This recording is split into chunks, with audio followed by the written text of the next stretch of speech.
नमस्कार, इलाज का इलाज देख रहे हैं आप और मैं हूं आपके साथ दामिनी। आज इलाज के इलाज में हम बात करेंगे उधम सिंह नगर के बन्ना खेड़ा की। आपको बता दें, बन्ना खेड़ा का प्राथमिक स्वास्थ्य केंद्र बदहाली के आंसू रोता नजर आ रहा है। दरअसल अस्पताल में न तो कोई लेडीज डॉक्टर मौजूद है और न ही प्रसव सेंटर है, जिस वजह से प्रेग्नेंट महिलाओं को डिलीवरी के दौरान उप जिला चिकित्सालय बाजपुर भेज दिया जाता है। वहीं बात करें अगर हॉस्पिटल की साफ सफाई की, तो यहाँ पर सफाई कर्मचारी भी मौजूद नहीं है और यहाँ पर सिर्फ एक यही परेशानी नहीं है कि सफाई कर्मचारी नहीं है या फिर महिला डॉक्टर मौजूद नहीं है। बता दें, अस्पताल में अगर लाइट चली जाती है तो यहाँ पर जनरेटर तक भी मौजूद नहीं है। साथ ही मरीज का पर्चा बनवाने के लिए कोई डेटा ऑपरेटर मौजूद नहीं है। तो इतनी सारी अव्यवस्थाओं की वजह से यहाँ मरीजों को काफी ज्यादा परेशानियों का सामना करना पड़ रहा है। आइए आपको सुनाते हैं मरीजों को किस तरह की परेशानियों का सामना करना पड़ रहा है और क्या कहना है उनका। क्या हुआ? अभी दवाई नाम करे तो दवाई मिल गई आपको? अभी नहीं मिली। क्यों नहीं मिली? मतलब मैं नाम है तो कोई देखा नहीं मिला। डॉक्टर नहीं है? हाँ, डॉक्टर नहीं है। ना डॉक्टर साहब नहीं है, ना मैडम है, कोई भी सुविधा नहीं मिल पा रही यहाँ पे मरीजों के लिए। गरीब के लिए तो कोई सुविधा है ही नहीं, ना यहाँ पे है और ना ही मतलब किसी स्कूल में है।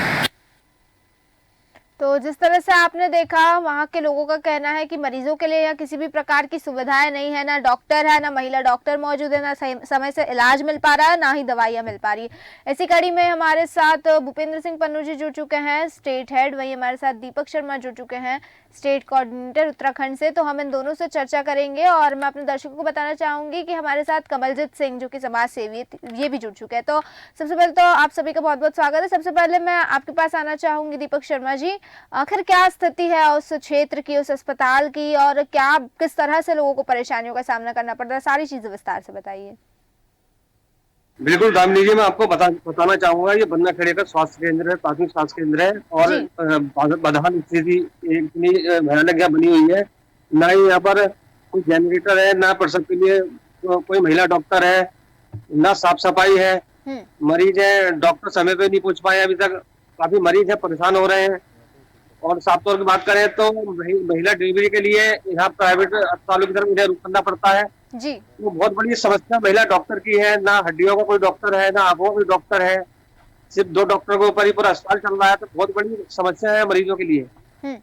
तो दीपक शर्मा जी, जिस तरह से इतनी सारी समस्या है मरीजों के लिए, इसी के अलावा एक और चीज सामने, ये साफ सफाई को लेकर किस तरह की व्यवस्था है अस्पताल में? बिल्कुल, आपको बताना चाहूंगा, साफ सफाई के लिए कोई व्यवस्था नहीं है, कोई सफाई कर्मचारी नहीं है, जनरेटर नहीं है, वार्ड बॉय नहीं है, सुरक्षा गार्ड नहीं है। बहुत यहाँ दिक्कतें हैं। इसका हल मुझे तो लगता नहीं कि किसी ने इस पर ध्यान दिया होगा। देश में आज इसकी पूरी पड़ताल कर रहा है, सब कुछ देख रहा है, तो सबकी देखकर बड़े होश में उड़ गए हैं कि यार बिल्कुल अस्पताल नाम की कोई चीज नहीं है जी। वहीं भूपेंद्र जी, आपका रुख करना चाहूंगी, आपसे जानना चाहूंगी, जिस तरह से दीपक जी ने बताया है कि मरीजों को काफी ज्यादा परेशानियों का सामना करना पड़ रहा है, अलग अलग तरह की परेशानियां हैं, लेकिन उसके बावजूद जिम्मेदार द्वारा किसी भी प्रकार से ध्यान नहीं दिया जा रहा। आखिर क्यों इस तरह की चीजें हो रही है? बिल्कुल दामिनी, आपको बता दूं कि जो ये बन्ना खेड़ा प्राथमिक स्वास्थ्य केंद्र है, ये काफी ज्यादा यहाँ इनको जो डॉक्टर अवेलेबल नहीं है और साफ सफाई की बात की जाए, साफ सफाई भी नहीं है। बात बताऊं दामिनी, जो ये क्षेत्र है, ये खनन क्षेत्र है और यहाँ आए दिन दुर्घटना होती रहती है, लेकिन उसके बावजूद यहाँ जो स्वास्थ्य विभाग है उसको चाहिए कि यहाँ डॉक्टर की जो सुविधा है वो होनी चाहिए, लेकिन वो सुविधा नहीं है क्योंकि यहाँ आए दिन हादसे होते रहते हैं। तो जो है यहाँ जो एक रेफर सेंटर जो है ये बना दिया गया है कि यहाँ से जब मरीज आता है तो यहाँ से सिर्फ रेफर करने का ही जो है यहाँ पे सिस्टम है, लेकिन यहाँ प्रॉपर मरीज को इलाज जो देना चाहिए वो इलाज यहाँ पे नहीं है। क्योंकि यहाँ सबसे बड़ी बात बता दूं दामिनी, यहाँ सबसे ज्यादा आबादी जो है गरीब तबके लोगों की आबादी है, यहाँ गरीब लोग बहुत ज्यादा है और सब ये जो सरकारी अस्पताल होता है ये गरीबों के लिए बनाया जाता है, लेकिन अगर गरीबों के लिए अगर सुख सुविधा नहीं होगी तो वो उनको प्राइवेट अस्पतालों का रुख करना पड़ेगा। प्राइवेट अस्पतालों का रुख करेंगे तो जाहिर सी बात है प्राइवेट अस्पताल वाले जो है वो अपनी मनमर्जी से दवाइयां देंगे, अपनी मनमर्जी से जो है पैसे की दामनी। तो भूपेंद्र जी, जिस तरह से आप ये कह रहे हैं कि गरीब लोगों को सरकारी अस्पतालों की जगह प्राइवेट अस्पतालों का रुख करना पड़ता है, क्योंकि यहाँ पर सरकारी अस्पतालों में किसी प्रकार की सुविधाएं नहीं मिल पा रही है मरीजों को, और जब अगर मरीज प्राइवेट अस्पतालों का रुख करेंगे तो उन्हें काफी ज्यादा दिक्कतों का सामना करना पड़ेगा, और जाहिर है कि इस पर प्राइवेट अस्पताल भी अपनी मनमानी करते हुए नजर आएंगे। लेकिन यहाँ के क्या जिम्मेदार अधिकारी है, उन्होंने पर किसी प्रकार का प्रेशर नहीं है क्या? वो निरीक्षण नहीं करते मौके पे जाके? बिल्कुल दामिनी, जो यहाँ की व्यवस्था है, जो स्थिति है, इससे लगता नहीं कि यहाँ के जो आला अधिकारी हैं या जिनको जनता ने चुनकर बनाया है, विधायक बनाया है, सांसद बनाया है, वो अपनी जिम्मेदारी का यहाँ निर्वहन करते हुए नजर नहीं आ रहे हैं। क्योंकि यहाँ के जो विधायक है उनको चाहिए कि कम से कम अपने क्षेत्र में जाके जहां जहां जो, क्योंकि मूलभूत सुविधाएं जो होती है दामिनी, आपको बता दूं, एक स्वास्थ्य विभाग और एक शिक्षा विभाग, ये दोनों विभाग जो है मेन होते हैं।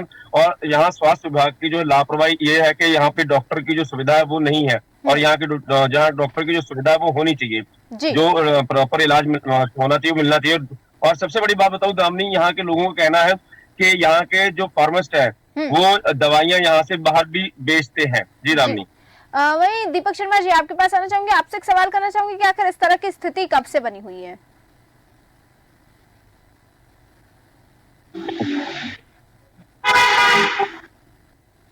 दीपक शर्मा जी। जी, मैं आपको बता दूं कि स्थिति काफी समय से बनी हुई है, और इस समय हमारे साथ कुछ ग्रामीण हैं, वो अपनी समस्याएं रखना चाहते हैं। ये परेशानी यहाँ पर अस्पताल में लगातार हमारे मित्र आए थे, बच्चा था छोटा सा, उसके लिए डॉक्टर भी मिलता है, बेचारे जो है फिर खा लेना पड़ा, प्राइवेट अस्पताल में जाके उन्होंने शरीर, और बाकी जो है यहाँ पे पैसा काट लेता है, इंजेक्शन भी, और डॉक्टर जो है दवाइयाँ हल्की वाली देते हैं, उससे आराम नहीं करता है, और फिर उससे जो है नुकसान और हो जाता है। जो अच्छी दवाई वो मेडिकल से ले लो। यहाँ पे डॉक्टर भी बहुत कम है। जी, जिस तरह आपने देखा कि अगर किसी व्यक्ति को और उसका काट लेता है, जो रेबीज के इंजेक्शन होते हैं वो उसकी व्यवस्था यहाँ पे नहीं है, बाहर लिख दिए जाते हैं। जी, दवाई है वो बाहर लिख दी जाती है, तो ग्रामीणों को बहुत बड़ी समस्या का सामना करना पड़ रहा है। जी, वही मैं कमलजीत जी आपके पास आना चाहूंगी। जिस तरह से बन्नाखेड़ा का ये जो प्राथमिक स्वास्थ्य केंद्र है, इसकी चीजें सामने आ रही है कि अस्पताल में बहुत ज्यादा अव्यवस्था है, और जिस वजह से मरीजों को काफी ज्यादा परेशानियों का सामना करना पड़ रहा है। देखिए, सरकार द्वारा सरकारी अस्पताल बनाए जाते हैं ताकि गरीब तबके के जो मरीज है उनकी सहायता हो सके, लेकिन जब गरीब मरीजों को यहाँ पे ही ठीक तरह से नहीं इलाज मिलेगा तो उन्हें प्राइवेट अस्पताल का रुख करना पड़ेगा, और सरकार की जो तमाम सुविधाएं और जो तमाम दावे वो खोखले नजर आएंगे। इस पर क्या कहना चाहते हैं आप? दामिनी जी, मैं पहले तो आपका बहुत बहुत धन्यवाद करना चाहता हूँ कि मुझे देश न्यूज ने लाइव दिया, और भूपेंद्र जी का भी मैं बहुत बहुत धन्यवाद करना चाहता हूँ। जी, ऐसा है कि ये क्षेत्र ऐसा है कि यहाँ आए दिन दुर्घटनाएं होती हैं, और कॉर्बेट नेशनल पार्क से जुड़ गया है ये हाईवे। जी, आए दिन यहाँ कोई ना कोई एक्सीडेंट होता रहता है। अब एक्सीडेंट तो होता है, बट लेकिन सरकारी अस्पताल में कोई डॉक्टर नहीं मिल पाता है, उसके लिए सीधे हमें बाजपुर भागना पड़ता है या फिर प्राइवेट डॉक्टर में भागना पड़ता है। जी, यहाँ क्या होता है, कोई भी मरीज महिलाएं के लिए कोई डॉक्टर है, अगर है भी तो अवेलेबल नहीं है, खाली नाम के लिए यहाँ डॉक्टर है कि यहाँ पर डॉक्टर है, जच्चा बच्चा नहीं, जच्चा बच्चा के लिए कोई परेशानी हो रही है तो यहाँ डॉक्टर तो नाम के लिए है, वहाँ मतलब वर्तमान में प्रेजेंट में नहीं है। दवाइयों को लेकर तो ये है कि यहाँ 2-4 दवाइयाँ दी जाती है, बाकी सब बाहर के मेडिकलों से लिखी जाती है दवाइयाँ। यहाँ गरीब लोग हैं, गरीब तबका है, वो गरीब आजीविका चला रहा है, वो कैसे लेगा? प्राइवेट अस्पतालों से दवाई कैसे लेगा? तो यहाँ 2-4 दवाई दी जाती है, उसके बाद कोई दवाई नहीं दी जाती है। बिल्कुल।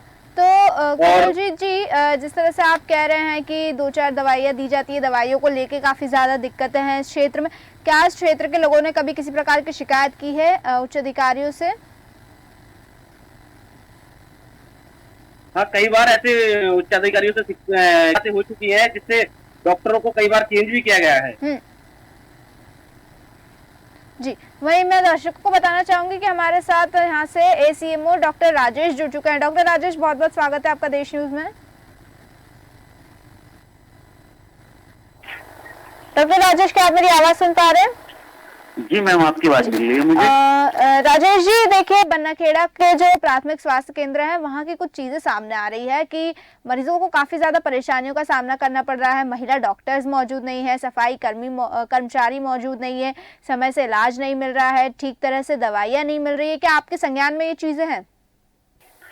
जहाँ तक मैम मेडिकल ऑफिसर्स का है, तो अभी डॉक्टर शिवानी का मुझे फोन आया था, तो फॉग के कारण उन्होंने बताया कि थोड़ा उनको विलंब हो गया है। हालांकि हमने उनको सख्त हिदायत दी है कि निकट भविष्य में इस प्रकार की लापरवाही न हो, आप समय से चिकित्सालय में उपस्थित रहें ताकि जनता को स्वास्थ्य सेवाओं का लाभ मिले। और दूसरा, जो दवाइयाँ, वहाँ हमारे फार्मासिस्ट तैनात हैं और ऐसी कोई जानकारी नहीं है कि दवाइयों की वहाँ कमी बेसी है। फिर भी अगर कमी होगी तो उनको भी निर्देशित किया जाएगा कि वो यहाँ CMSD से दवाइयाँ प्राप्त कर लें। और जनता के लिए निःशुल्क जांच की सुविधा है, तो वहाँ हमारे LT तैनात हैं, लैब टेक्नीशियन तैनात हैं, साथ ही चंदन डायग्नोस्टिक की लैब भी है, तो जनता को निःशुल्क जांच की सुविधाओं का लाभ भी मिल रहा है। तो इस प्रकार से हम कह सकते हैं कि जो मूलभूत सुविधाएं हैं वो PSC बन्नाखेड़ा देने का प्रयास कर रहा है। तो डॉक्टर राजेश, आपको मैं रोकना चाहूंगी। आप कह रहे हैं मूलभूत सुविधाएं देने का प्रयास किया जा रहा है, लेकिन सफाई जो कि सबसे मूल सुविधा होती है किसी अस्पताल की, क्योंकि मरीज जो होता है वो अपना इलाज कराने आता है, इलाज के लिए अस्पताल पहुंचता है। अगर अस्पताल में सफाई ही नहीं होगी तो वो मरीज तो और ज्यादा बीमार हो जाएगा, और अस्पताल में सफाई कर्मी मौजूद नहीं है। अगर मैम ऐसा होगा तो मैं डॉक्टर साहब से पता भी करूंगा और इसकी वैकल्पिक व्यवस्था कराएंगे। यदि ऐसी चीज संज्ञान में आएगी तो मैम निश्चित तौर पर हम जो है वैकल्पिक व्यवस्था कराएंगे। और साफ सफाई, चूंकि हमारे PM साहब का भी विजन है, उनका भी, तो उसका अक्षर का पालन किया जाएगा और साफ सफाई पर निश्चित तौर पर हम ध्यान देंगे यदि ऐसा कुछ है। डॉक्टर राजेश, एक और सवाल करना चाहूंगी, क्या वहाँ पर महिला डॉक्टर मौजूद है? डॉक्टर शिवानी महिला चिकित्सा अधिकारी हैं मैम। तो मैं प्रेग्नेंट महिलाओं के लिए बात कर रही हूँ, क्योंकि प्रसव सेंटर मौजूद नहीं है। अगर कोई महिला इस चीज के लिए आती है, डिलीवरी के लिए आती है, तो उन्हें रेफर कर दिया जाता है। हाँ, ये अगर ऐसा है मैम तो इस पर निश्चित तौर पर ध्यान देने की आवश्यकता है और मैं स्वयं वहाँ पर जाकर इसको देखूंगा कि अगर वहाँ प्रसव नहीं हो पा रहे हैं तो प्रसव की सुविधा आम जनता को मिले, गर्भवती माताओं को इसका लाभ। तो सर, आप कह रहे हैं कि अगर ऐसा है तो मतलब क्या अभी तक आपने उस क्षेत्र का मुआयना नहीं किया, कभी निरीक्षण नहीं किया या कभी ध्यान नहीं दिया इस और? मुआयना मैंने किया था, लेकिन जो प्रसव संबंधी जानकारी है, अगर वो किन्हीं कारणों से कोई अभाव है, कोई उपकरणों का अभाव है जिसको वो नहीं कर पा रही होंगी, तो मैं इस पर ध्यान दूंगा और उनकी उपलब्धता कराऊंगा। मतलब जब आपने मुआयना किया था उस वक्त ऐसी कोई परेशानी नहीं थी? ये चीज मेरे संज्ञान में नहीं लाई गई थी। जो आपका बहुत बहुत धन्यवाद कि आपके चैनल के माध्यम से ये मेरे संज्ञान में लाया गया, तो निश्चित तौर पर मैं इसको देखूंगा। ठीक है, दीपक शर्मा जी, आपके पास आना चाहूंगी। डॉक्टर राजेश का कहना है कि मूलभूत सुविधाएं देने का पूरी तरह से प्रयास किया जा रहा है, साथ ही महिला चिकित्सक वहां पर मौजूद है, डॉक्टर शिवानी का इन्होंने नाम लिया है। क्या कहना चाहिए, असल स्थिति क्या है?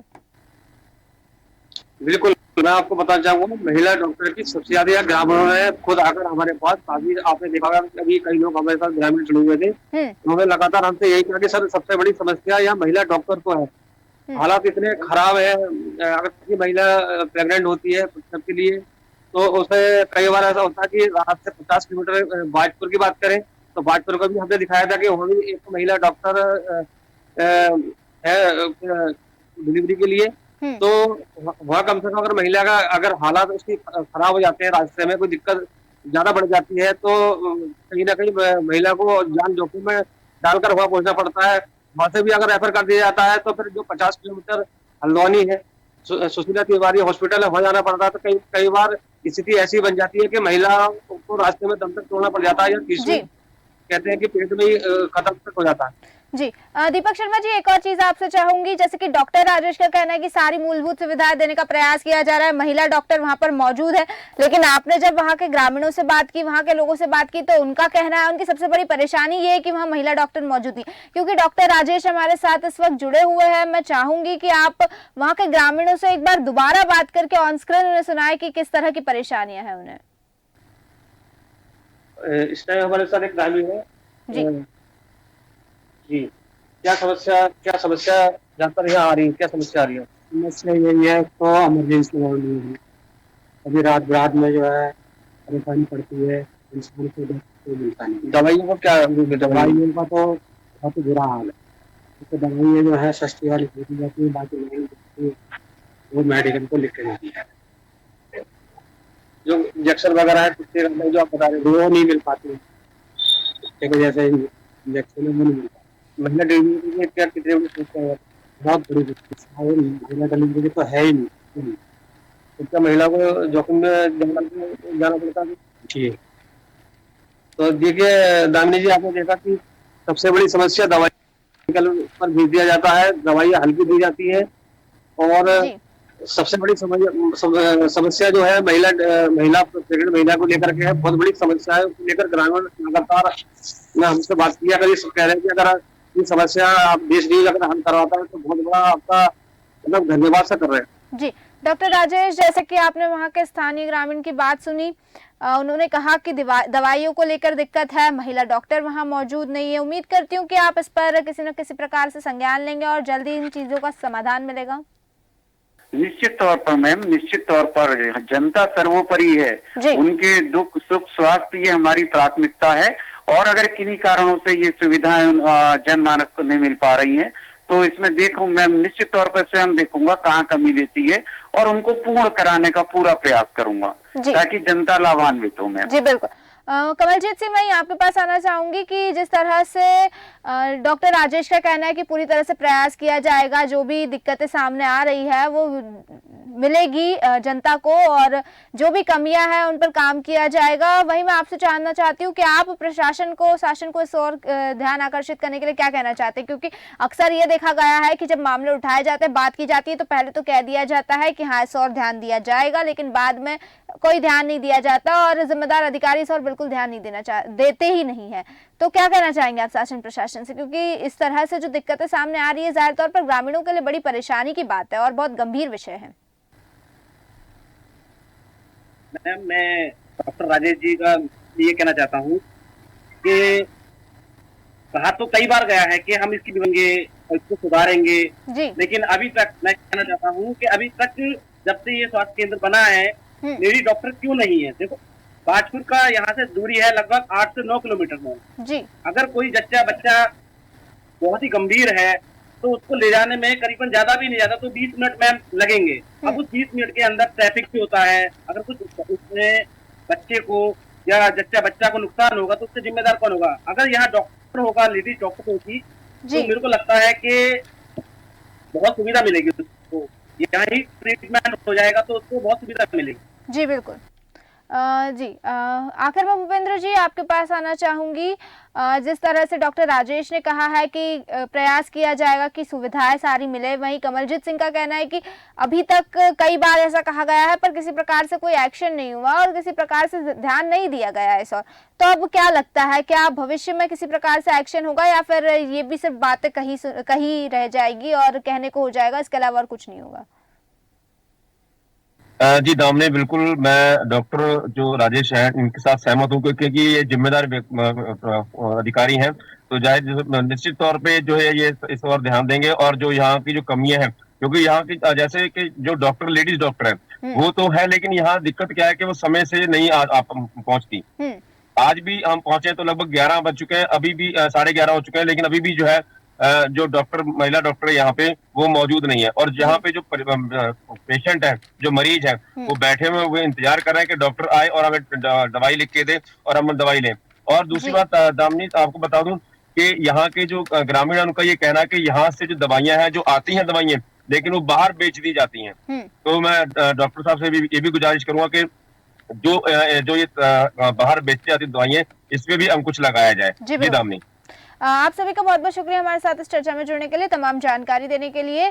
तो जिस तरह से आपने देखा बन्नाखेड़ा का प्राथमिक स्वास्थ्य केंद्र, जहां पर काफी सारी दिक्कतों का सामना करना पड़ रहा है। वहीं डॉक्टर से बात की गई, ACMO से बात की गई, तो उन्होंने कहा है कि जो भी कमियां हैं उस और ध्यान दिया जाएगा और जितनी भी दिक्कतें मरीजों को हो रही है उन परेशानियों का समाधान किया जाएगा। तो अब देखना दिलचस्प होगा और देखना होगा कि क्या सच में जो डॉक्टर राजेश ने बोला है उन चीजों पर काम किया जाएगा, जो उन्होंने दावे किए हैं कि जितनी भी कमियां हैं उन कमियों पर काम किया जाएगा और अस्पताल में जो मरीजों को परेशानी हो रही है उन परेशानियों का समाधान किया जाएगा। वो सच में इस और काम करते हैं या फिर ये बातें सिर्फ दावों के तौर पर बोलकर बाद में मुकर जाते हैं। फिलहाल के लिए बस इतना ही, फिर लौटेंगे, तब तक देखते रहिए देश न्यूज। नमस्कार।